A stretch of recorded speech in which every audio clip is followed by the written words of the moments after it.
8 months of preparation, hard work, and combat have left two teams standing. Toledo and Florida are set to do battle in the 2022 Kelly Cup Finals. A preview of what to expect in the series, which will wrap up the ECHL's 34th season, starts right now on ECHL Week.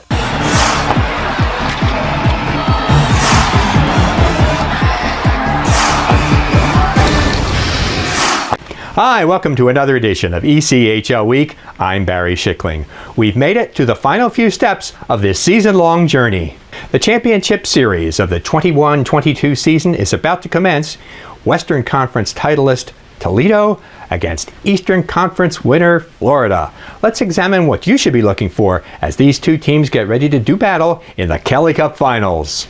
4 years ago, Florida made it to the Kelly Cup final round, only to come up short against Colorado. The next season, Toledo was a finalist, but fell to Newfoundland. One of these clubs will finally celebrate a title to conclude this season. And although it's the Everblades' fifth appearance in the championship series, they've only won one time, 10 years ago. The last time a Toledo team won an ECHL championship was 1994. In fact, the title trophy was then known as the Riley Cup, and the team was called the Storm. As many wins as these teams have piled up over the past few seasons, they haven't resulted in the big prize, but one of these clubs will be adding to their trophy case in mid-June. Florida defenseman Ben Masella. To be honest, I think it's natural to get a little bit, when you take the time to think about the big picture. Like for us, where we have a bunch of older guys on our team and we're a pretty experienced group, and no doubt that there's a lot of, everybody's asking for tickets and wishing you luck. There's a lot, and there's a lot of outside factors, but, we're focused on the first period of the first game. And, once that puck drops, everybody knows what they have to do. And it comes, the mindset shifts towards doing your job rather than thinking about the big situation. So we have a really, like I said, experienced group, and we're going to be dialed in when the puck drops, and we're going to worry about the first period. Toledo's leading playoff scorer, Brandon Hawkins, won the Kelly Cup last season while playing for Fort Wayne. He knows the challenge that lies ahead. Last year was a little different nerve-wracking wise because it was unknowing and you didn't know what was going on. This year there's more experience to it. So in the end, with Florida the way they are, they're a good team. They have some depth from top to bottom. They have goal scoring ability and they have a good goaltender. So I think we just have to come and play our game. And experience-wise, I think with guys like TJ Hensick and John Albert leading our locker room, I think that's a big help on all fronts. Florida head coach Brad Ralph, who led his team to its 6th division title in 8 seasons and is the ECHL's all-time leader in playoff coaching wins, says his players are showing a special level of teamwork this season. I got to give my players credit. The culture that they created, the desire that they have to win, it's on another level than any team I've ever had. So, that's them.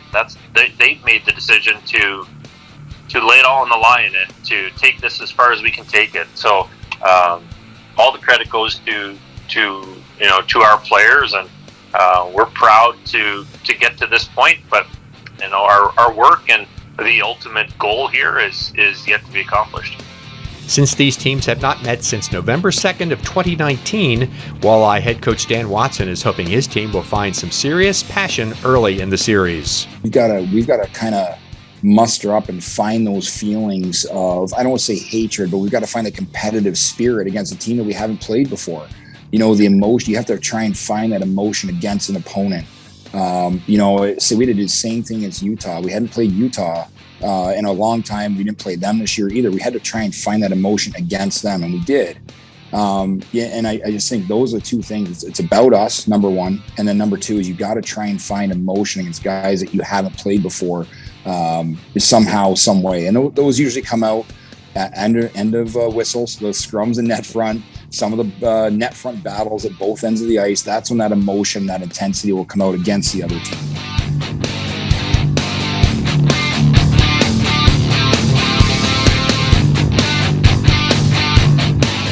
All eyes are on the Kelly Cup Finals, but that doesn't mean other teams aren't doing business right now too. Let's look at news from all around the ECHL. The Atlanta Gladiators have reached a deal to extend their lease agreement with Gas South Arena for another season. We have one of the best home atmospheres in the ECHL, said team president Jerry James.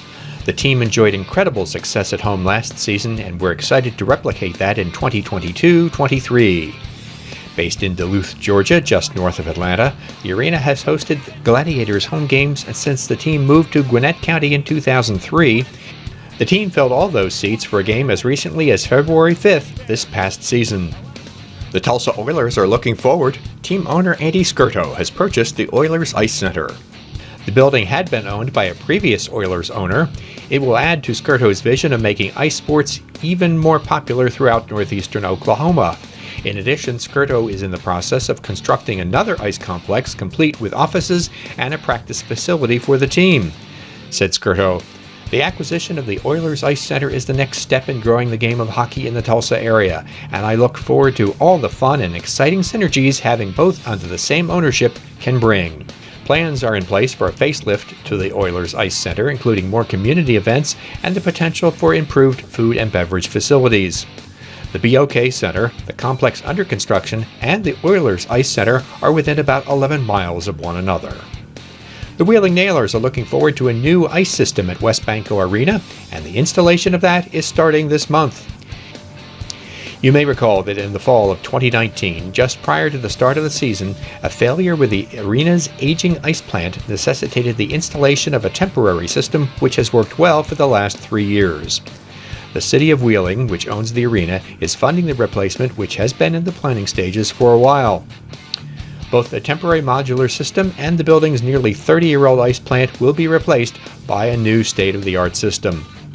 The project will include demolishing the concrete floor of the arena and installing a new refrigeration pipe system to allow for a quality rink surface. We are excited to work with the City of Wheeling and Westbanco Arena on the replacement of the ice surface and compressor. It will provide for years of hockey to come at Westbanco Arena, said team president and governor Brian Komorowski. The project is expected to be completed in time for the 2022-23 season. A former Tulsa defenseman and an ex-Manchester forward were among the final one-time ECHL players to make their NHL debuts this season. Both Hunter Drew with the Anaheim Ducks and Bokanji Amama with the Arizona Coyotes made their first Major League appearances in April. Some 28 ECHL alumni played their first games in the show this season. A total of 726 players during the ECHL's 34 seasons have advanced to the NHL after appearing in an ECHL game. The Conference Championships recap is next on ECHL Week.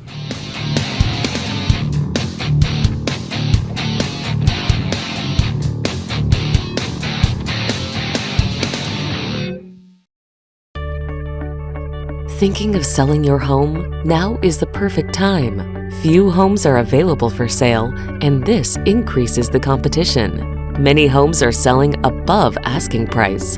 Buyers are offering seller-favorable terms, few contingencies, closing dates that meet sellers' needs, large down payments, or all-cash offers. Want to know what homes like yours are selling for? Contact Will Springer today.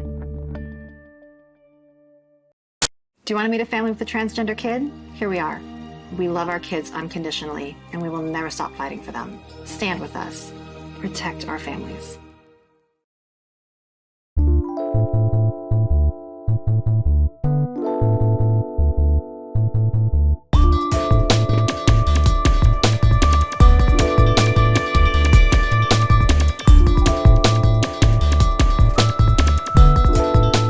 Florida and Toledo have made it to the Kelly Cup Finals, but of course to get that far, both these teams had to win their respective conference championships. Let's take a look at what the Walleye and Everblades had to do to reach the ECHL's championship series. Florida eliminated North Division champion Newfoundland in an unusual Game 5. The Blades got goals from Alex Aliardi, Stefan LeBlanc, and Ben Masella within a 78-second span barely 4 minutes into the game. At that point, it looked like the Everblades were rolling. Hertz Arena was certainly rocking. Pendenza on the near boards, twisting with it. Now he works it, gets it there. Masella. And a big pipe from the right hand. 3-0 Florida. But the 2019 Kelly Cup champion Growlers responded twice before the first period was over.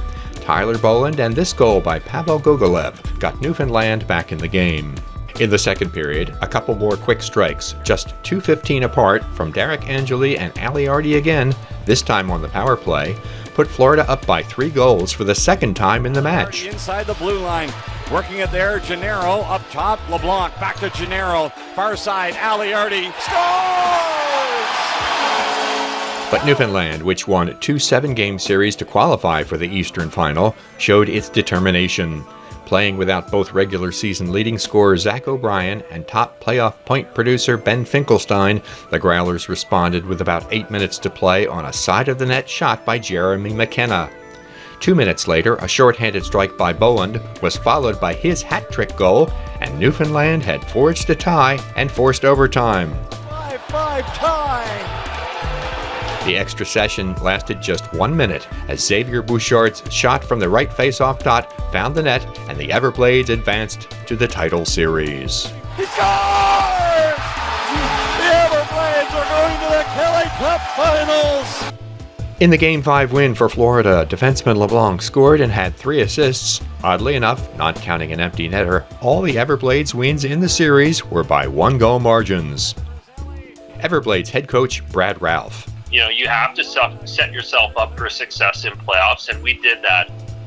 We were banged up, and we gave ourselves 9 days of rest and, you know, the ability to heal up, and we were ready for Newfoundland.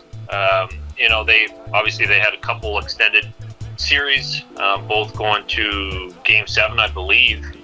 So, you know, we caught them tired and banged up, and we were healthy and energized. After 6 straight successes, this was the Growlers' first ever playoff series setback. In the Western Conference final matchup, which pitted Toledo against Mountain Division champion Utah, although it wasn't the last game, Game 4 was the key one. Trailing 2-1 in the series, Utah came out on the attack. The Grizzlies got goals from Trey Bradley, Taryn Pfizer, Tyler Penner, and Zach Sekos in a 9-minute span of the first period to take a 4-0 lead over the Walleye. Toledo coach Dan Watson recalls what happened in the first intermission. We had some guys step up and really talk about, you know, there's still 40 minutes left and we have the ability to score goals. We have to make sure that that's all they get, though. Again, the message, you can't score 4 goals on one shot, so let's chip away, take this one at a time. And the Walleye did chip away. John Albert's power play goal got Toledo started on its comeback. Blake Hillman added another before the second period ended. There were about 5 minutes remaining in the third period when Patrick Curry's power play marker pulled the visitors to within a goal. With 90 seconds left in the third period, Brett McKenzie completed the comeback to tie the game and leave both the Grizzlies and more than 6,600 fans stunned. In overtime, defenseman Chris Martinet, who scored just once in the regular season, got off this shot, which found the back of the net for his second playoff goal, and it gave Toledo a 3-1 lead in the series. The next night in Game 5, Utah needed a win to extend its season, and the contest had some drama for the first half. Toledo's leading playoff scorer, Brandon Hawkins, and Utah's outstanding rookie, Mason Manick, exchanged first-period goals. In front, it's deflected in. Late in the second period, Walleye captain TJ Hensick put Toledo ahead to stay. Hawkins managed to get the puck to his teammate. Hensick's face-off circle wrist shot beat Trent Miner for a 2-1 lead. The Walleye put the game and series away in the third period. First, Brett Boeing's breakaway gave Toledo some breathing room. Then, Marcus Vela tapped home a pass from Brett McKenzie to dash the Grizzlies' hopes for a comeback. A key to Game 5 was Toledo's ability to kill off all 5 of Utah's power play chances. As a result, the Grizzlies' first trip to the conference final round since 2008 ended in disappointment, while the Walleye returned to the Kelly Cup Finals for the second time in 4 years. That wraps up another edition of ECHL Week. Thank you very much for joining us. Make sure to follow us on all of our social media channels. We have over 11,000 followers there now. You can join them by keeping up to date on everything that's going on throughout all of the games of the Kelly Cup Finals. We'll have one more show this season, and it'll debut after the Kelly Cup has been awarded. Make sure to follow all those social media channels to find out when that's going to be. See you next time. Enjoy the finals.